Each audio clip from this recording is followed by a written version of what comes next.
Apa sebenarnya yang menjadikan kita sulit memaafkan orang lain? Alasan atau penyebabnya ada banyak, termasuk diantaranya adalah sebagai berikut.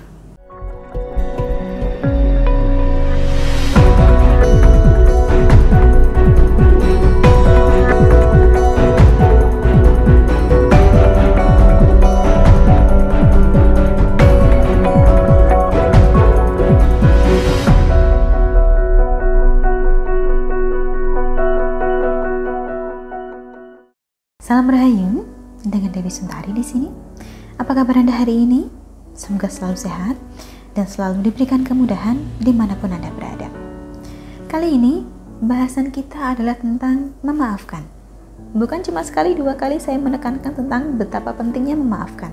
Karena seringkali ketidakmampuan kita untuk memaafkan kesalahan orang lain justru malah menjadikan penyakit dan kesulitan jangka panjang untuk diri kita sendiri.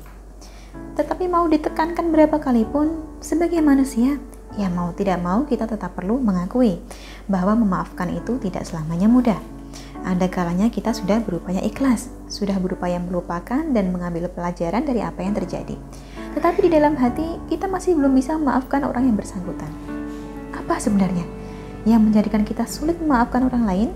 Alasan atau penyebabnya ada banyak, termasuk diantaranya adalah sebagai berikut. Yang pertama, kita sulit memaafkan seseorang karena kekecewaan yang kita alami atau kita rasakan sudah terlalu dalam. Namanya kekecewaan itu bisa mengarah pada banyak hal, termasuk mengarah pada rasa marah atau bahkan mengarah pada trauma. Dan jika sampai mengarah pada trauma, maka hal ini akan menjadikan kita sulit memaafkan orang yang pernah mengecewakan kita. Butuh banyak waktu dan proses panjang yang harus dijalani.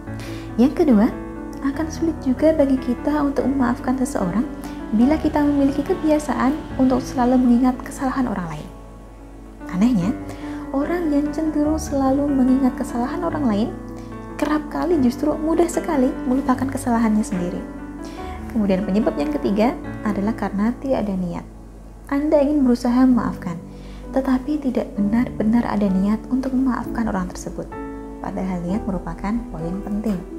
Hal semacam ini justru akan berdampak buruk pada diri kita sendiri. Anda akan terus-menerus dihantui rasa marah dan kecewa terhadap orang tersebut. Alasan keempat, orang sulit memaafkan karena memang sudah memutuskan seperti itu. Memang sudah memutuskan untuk tidak akan pernah memaafkan orang tersebut yang pernah bersalah terhadapnya. Apakah Anda berhak membuat keputusan seperti ini? Tentu saja. Sebagai pihak yang pernah terluka, Anda berhak untuk tidak memaafkan. Tetapi apakah hal ini akan baik bagi Anda? Tentu saja tidak. Karena ini tandanya keyakinan Anda sudah mendarah daging, Anda percaya bahwa diri Anda benar, orang lain salah, dan kekakuan semacam ini justru akan merugikan Anda sendiri suatu saat. Alasan kelima, yang menyebabkan kita sulit memaafkan orang lain adalah karena kita memiliki pandangan yang berbeda. Anda melihat segala sesuatu dengan cara yang tidak sama dengan orang lain, sehingga ada kecenderungan bagi Anda untuk tidak bisa menerima apa yang bagi orang lain akan dianggap lebih baik. Alasan keenam, hampir mirip dengan alasan pertama tadi, yaitu kita sulit memaafkan kesalahan seseorang karena perasaan kita sendiri yang terlalu dalam. Contohnya, ketika suatu saat kita disalahi, ketika suatu saat seseorang berbuat salah kepada kita kemudian memikirkannya mati-matian, secara terus-menerus, sehingga makin sulit bagi kita untuk memaafkan orang tersebut. Sedangkan penyebab atau alasan ketujuh adalah karena harapan kita sendiri yang berlebihan. Jika dari awal kita mengharapkan lebih dari seseorang, maka ketika harapan itu tidak menjadi kenyataan, ya kecewalah kita. Inilah mengapa sering saya sampaikan bahwa tidak sebaiknya kita berharap banyak. Karena di banyak kasus, harapan yang besar hanya akan menyebabkan kekecewaan yang sama besarnya bagi kita. Penyebab kedelapan, orang sulit memaafkan karena berada dalam kondisi emosional untuk kurun waktu yang terlalu lama.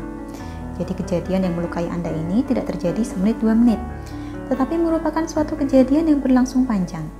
Ini bisa menjadikan Anda makin sulit memaafkan orang. Kemudian yang ke-9, orang juga akan kesulitan memaafkan bila ia memiliki harga diri yang kelewat tinggi. Orang yang terlalu meninggikan harga diri pasti akan menganggap bahwa harga dirinya ini adalah segala-galanya. Sehingga ketika orang lain bersalah, mau meminta maaf berapa kali pun tidak akan ia gubris, sebab hatinya sudah terlanjur berubah angkuh. Yang ke-10, akan sulit pula bagi Anda untuk memaafkan seseorang apabila kesalahan yang diperbuat oleh orang ini adalah kesalahan yang sifatnya melanggar prinsip, kesalahan yang berlawanan dengan hati nurani, atau berlawanan dengan nilai-nilai luhur yang selama ini Anda pegang. Yang ke-11, hampir sama dengan alasan ke-9 tadi. Orang akan jadi sulit memaafkan bila ia memiliki arogansi alias kesombongan. Ia merasa lebih tinggi dari orang lain. Ia merasa dirinya tidak sama dengan orang lainnya, sehingga tidak pada tempatnya bila harus ia yang memaafkan dengan sukarela. Lalu penyebab ke-12 adalah karena kecurigaan. Semakin kita memiliki sifat curiga, maka semakin sulit bagi kita untuk memaafkan orang lain. Contoh, ada orang meminta maaf, tapi bukannya Anda berpikir orang ini menyesal, Anda justru berpikir orang ini ada maunya, berpikir bahwa orang ini tidak tulus. Adapun yang terakhir atau penyebab ke-13 adalah kita sulit memaafkan kesalahan seseorang karena kesalahannya ini ia lakukan berulang-ulang, terus-menerus, bukan cuma sekali dua kali, sehingga sudah tidak ada lagi celah bagi kita untuk memaafkan.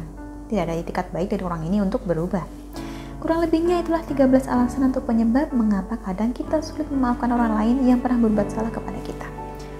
Semoga dengan mengenali penyebab-penyebab ini, kita akan bisa belajar harus bagaimana agar bisa lebih mudah menerima bahwa ada kalanya sesuatu terjadi di luar kehendak kita. Ada kalanya kita disalahi, ada kalanya kita dikecewakan. Tetapi intinya adalah bagaimana kita bisa tetap bertahan dan tidak jatuh bangun ketika kekecewaan itu datang. Karena ingat, memaafkan itu bermanfaat baik untuk diri Anda sendiri juga. Bukan hanya untuk orang yang Anda maafkan saja.